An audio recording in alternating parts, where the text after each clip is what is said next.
Mugissement des moteurs et démarrage en trombe pour cette spéciale aux allures de montagne russe. Buggy 2 ou 4 roues motrices, SSV et 4x4 s'en sont donnés à cœur joie tout au long du week-end à l'occasion du rallye du Labour, pour le plus grand bonheur des spectateurs les plus assidus. Il y a toujours de très beaux passages, des belles batailles, de beaux véhicules, et voilà, c'est ce qu'on demande je pense. On voit qu'ils essayent de mettre de la vitesse, donc c'est ça qui est drôle aussi, qui est plus sympa, et quand ils accélèrent, on apprécie tous quand ils accélèrent un peu plus. 109 équipages ont pris le départ de cette 47e édition, un record.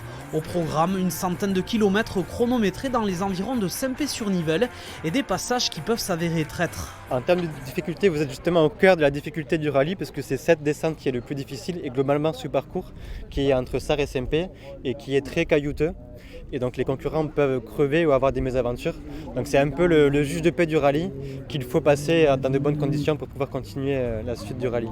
L'épreuve a été remportée par un jeune pilote de Viodos, Stéphane Barthes, champion de France de rallye tout-terrain et qui s'était déjà imposé l'an dernier à bord de son Fouquet Nissan. D'habitude en avril on a quand même souvent un peu de pluie sur ce rallye, donc là c'est super, c'est beaucoup de plaisir au volant.